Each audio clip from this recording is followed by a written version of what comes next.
सभी धम्म मित्रों को सप्रेम नमो बुद्धाय जय भीम। बौद्ध भारत में आपका स्वागत है। संयुक्त निकाय भाग 1 का अब ये संयुक्त शुरू होता है। खंड संयुक्त में पहले भाग में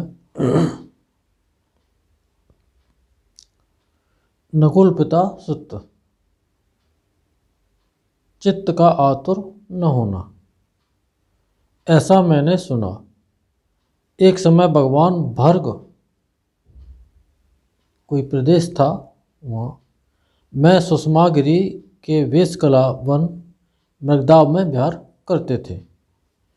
तब गृहपति नकुल पिता जहाँ भगवान थे वहाँ आया और एक ओर बैठ गया। एक ओर बैठ गृहपति नकुल पिता भगवान से बोला, भंते, मैं जीर्ण वृद्ध महल्लक पुरनिया आयु प्राप्त हारे शरीर वाला हूँ, न जाने कब मर जाऊँ। भंते, मुझे भगवान और मनोभावनीय भिक्षुओं के दर्शन प्राप्त करने का बराबर अवकाश नहीं मिलता है। भंते, भगवान मुझे उपदेश दें जो चिरकाल तक मेरे हित और सुख के लिए हो। गृहपति, सच है, तुम्हारा शरीर हार गया है, तुम्हारी आयु पुरानी हो गई है, तुम जीर्ण हो गए। गृहपति, जो ऐसे शरीर को धारण करते मुहूर्त भर भी आरोग्य की आशा करता है, वह मूर्ख छोड़कर और क्या है। गृहपति, इसलिए तुम्हें ऐसा सीखना चाहिए, मेरा शरीर भले ही आतुर हो जाए किंतु चित्त आतुर नहीं होने पाएगा। तब गृहपति नकुल पिता भगवान के कहे का अभिनंदन और अनुमोदन कर आसन से उठ भगवान का अभिवादन और प्रदक्षिण कर वहाँ जहाँ आयुष्मान सारपुत्र थे वहाँ गया और उनका अभिवादन कर एक ओर बैठ गया।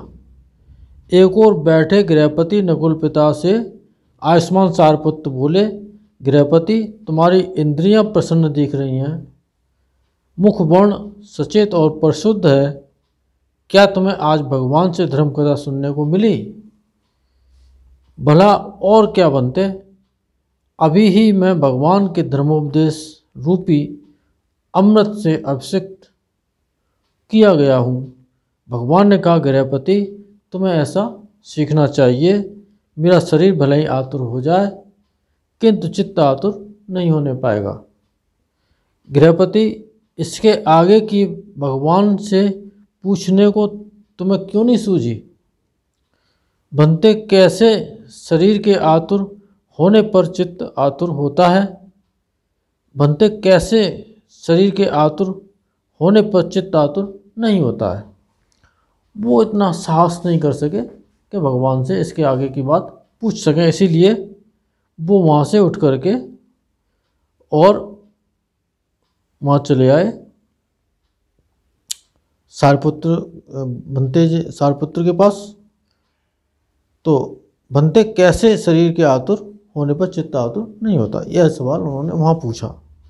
भंते, मैं बड़ी दूर से भी इस कहे गए का अर्थ समझने के लिए आयुष्मान सारपुत्र के पास आऊँ। अच्छा हो आयुष्मान सारपुत्र ही इसका अर्थ बतावें।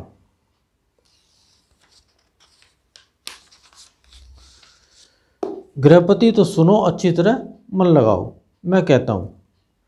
भंते, बहुत अच्छा, क्या गृहपति नकुल पिता ने आयुष्मान सारपुत्र को उत्तर दिया। आयुष्मान सारपुत्र बोले, गृहपति, कैसे शरीर के आतुर हो जाने पर चित्त आतुर हो जाता है?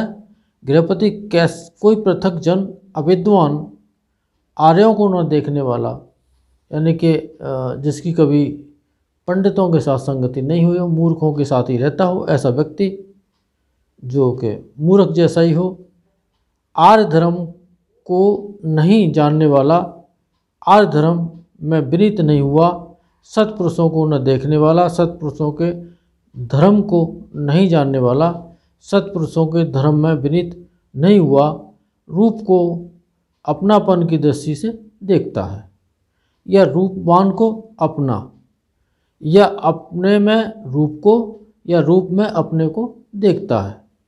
मैं रूप हूँ, मेरा रूप है, ऐसा मन में लाता है।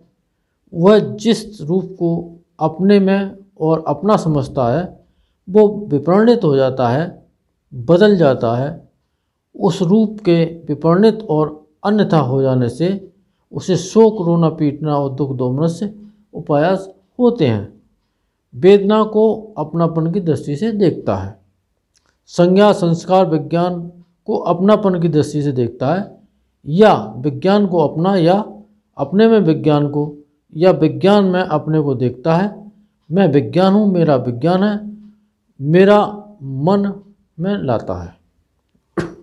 मेरा विज्ञान और मैं विज्ञान, ऐसा मन में ले आता है। वह जिस विज्ञान को अपने में और अपना समझता है वह विपरीत हो जाता है, अन्यथा हो जाता है। उस विज्ञान के विपरीत और अन्यथा हो जाने से उसे शोक, रोना पीटना, दुख, दोमनस्य और उपायास होते हैं। गृहपति इसी तरह शरीर के आतुर हो जाने पर चित्त भी आतुर हो जाता है। गृहपति कैसे शरीर के आतुर हो जाने पर चित्त आतुर नहीं होता।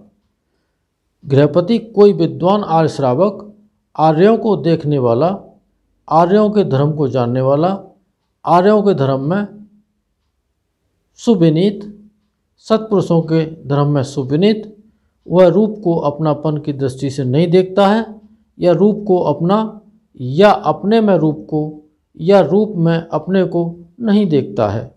मैं रूप हूँ, मेरा रूप है, ऐसा मन में नहीं लाता है। तब उस रूप के विपरीत और अन्यथा हो जाने से उसे शोक आदि नहीं होते हैं। वेदना को, संज्ञा को, संस्कार को, विज्ञान को, किसी भी घटक में, किसी भी अवयव को, चाहे वो शरीर के हों या चित्त के हों, को अपनापन की दृष्टि से नहीं देखता है। तब उस विज्ञान के विपरीत और अन्यथा हो जाने से उससे शोक आदि नहीं होते, क्योंकि दुख तो मैं और मेरे का ही होता है। गृहपति इसी तरह शरीर को आतुर हो जाने पर चित्त आतुर नहीं होता है। आयुष्मान सारपुत्र यह बोले। गृहपति नकुल पिता ने संतुष्ट होकर आयुष्मान सारपुत्र के कहे का अभिनंदन किया। भगवान ने जो सूक्ष्म संक्षिप्त में नकुल पिता को ये धर्मोपदेश दिया था, उसका विस्तार पूर्वक ये चर्चा बदंत सारपुत्र ने कही थी। दूसरा सूत्र है देवदय सूत्र। गुरु की शिक्षा, छंदराग का दमन। ऐसा मैंने सुना, एक समय भगवान शाक्यों के देश में देवदह नामक शाक्यों के कस्बे में विहार करते थे। तब कुछ पश्चिम की ओर जाने वाले भिक्षु जहाँ भगवान थे वहाँ आए और भगवान का अभिवादन कर एक ओर बैठ गए। एक ओर बैठ हुए भिक्षु भगवान से बोले, भंते, हम पश्चिम देश में जाना चाहते हैं। पश्चिम देश में निवास करने की हमारी इच्छा है। भिक्षुओं, सारपुत्र से तुमने छुट्टी ले ली है? नहीं बनते, सारपुत्र से हमने छुट्टी नहीं ली है। भिक्षुओं, सारपुत्र से छुट्टी ले लो। सारपुत्र भिक्षुओं में पंडित है, सब ब्रह्मचारियों का अनुग्राहक है। बनते, बहुत अच्छा, कह उन भिक्षुओं ने भगवान को उत्तर दिया। उस समय आयुष्मान सारपुत्र भगवान के पास ही किसी एलगला नामक गुम्ब के नीचे बैठे थे। तब वो भिक्षु भगवान के भाषित का अनुमोदन और अभिनंदन कर आसन से उठ भगवान को अभिवादन और प्रदक्षिणा कर जहाँ आयुष्मान सारपुत्र थे वहाँ गए। जाकर आयुष्मान सारपुत्र से कुशल क्षेम पूछ और एक ओर बैठ गए। एक ओर बैठे वे भिक्षु आयुष्मान सारपुत्र से बोले, भंते, हम पश्चिम देश में जाना चाहते हैं। पश्चिम देश में निवास करने की हमारी इच्छा है। हमने बुद्ध से छुट्टी ले ली है। अब उस नाना देश में घूमने वाले भिक्षु को तरह तरह के प्रश्न और करने वाले लोग मिलते हैं। जितनी जगह घूमोगे उतने ही तरह के लोग प्रश्न पूछने वाले मिलेंगे। क्षत्रिय पंडित और ब्राह्मण पंडित, गृहस्थ पंडित, श्रमण पंडित, आबुस पंडित मनुष्य पूछेंगे, आयुष्मानों के गुरु की क्या शिक्षा है, क्या उपदेश है। आयुष्मानों ने क्या धर्म को अच्छी तरह अध्ययन कर लिया है, अच्छी तरह ग्रहण कर लिया है, अच्छी तरह मनन कर लिया है, अच्छी तरह धारण कर लिया है, जिससे आप भगवान के धर्म को ठीक ठीक कह सकें, कुछ उल्टा पुल्टा न कर दें, धर्मानुकूल ही बोलें, बातचीत करने में किसी सदोष स्थान पर नहीं पहुंच जाएं। आबुस इस कहे गए का अर्थ जानने के लिए हम दूर से ही आयुष्मान सारपुत्र के पास आवें। इसका अर्थ आप आयुष्मान सारपुत्र ही कहते तो अच्छा होता। आबुस सुने तो सुने, अच्छी तरह मन लगाएं कहता हूँ। आबुस बहुत अच्छा कहे। भिक्षुओं ने आयुष्मान सारपुत्र को उत्तर दिया। आयुष्मान सारपुत्र बोले, आबुस पंडित मनुष्य आपसे पूछेंगे, आयुष्मानों के गुरु की क्या शिक्षा है, क्या उपदेश है। आबुस ऐसा पूछे जाने पर आप क्या उत्तर देंगे। छंद राग को दमन करना हमारे गुरु की शिक्षा है। आबुस ऐसा उत्तर देने पर भी ऐसे पंडित लोग हैं जो आगे पूछेंगे, आयुष्मानों के गुरु छंद राग को कैसे दमन करने का उपदेश देते हैं। आबुस ऐसा पूछे जाने पर आप यूँ उत्तर देंगे, रूप में छंद राग का दमन करना हमारे गुरु की शिक्षा है, वेदना में, संज्ञा में, संस्कार में और विज्ञानों में।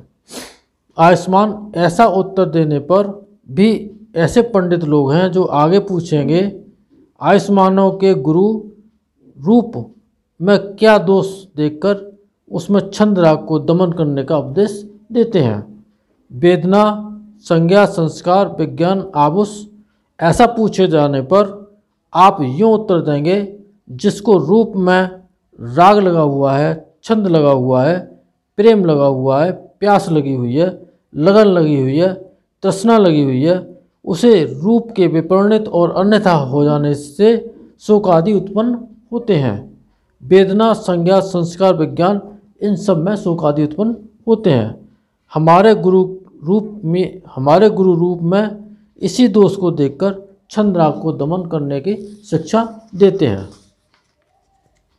वेदना, संज्ञा, संस्कार, विज्ञान छंद राग को दमन करने का उपदेश देते हैं।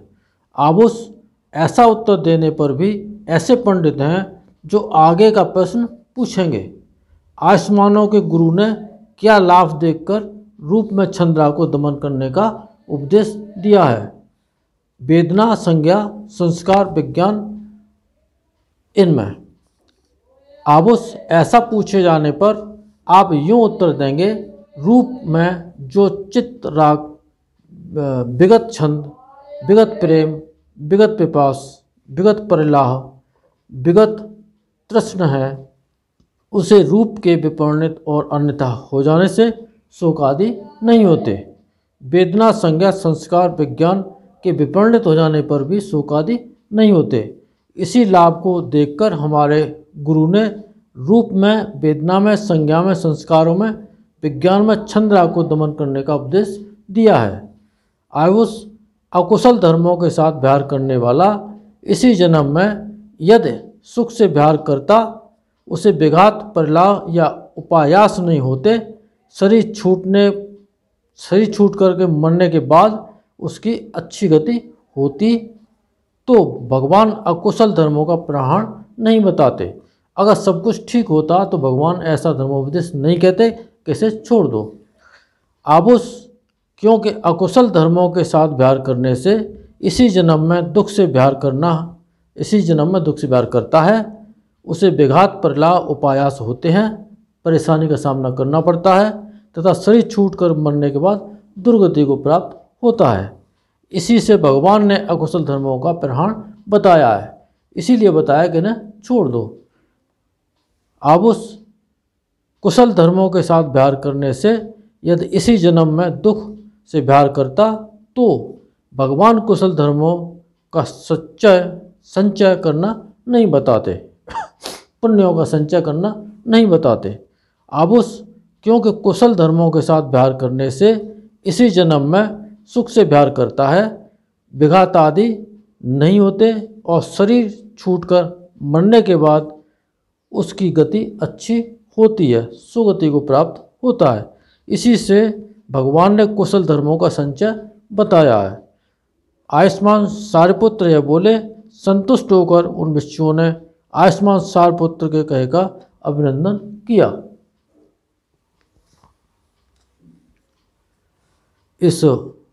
ये 2 सूत्र पढ़े गए, बहुत ही गंभीर सूत्र हैं और महत्वपूर्ण सूत्र हैं।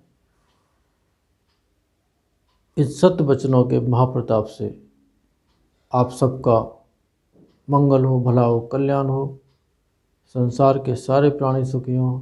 साधु साधु साधु।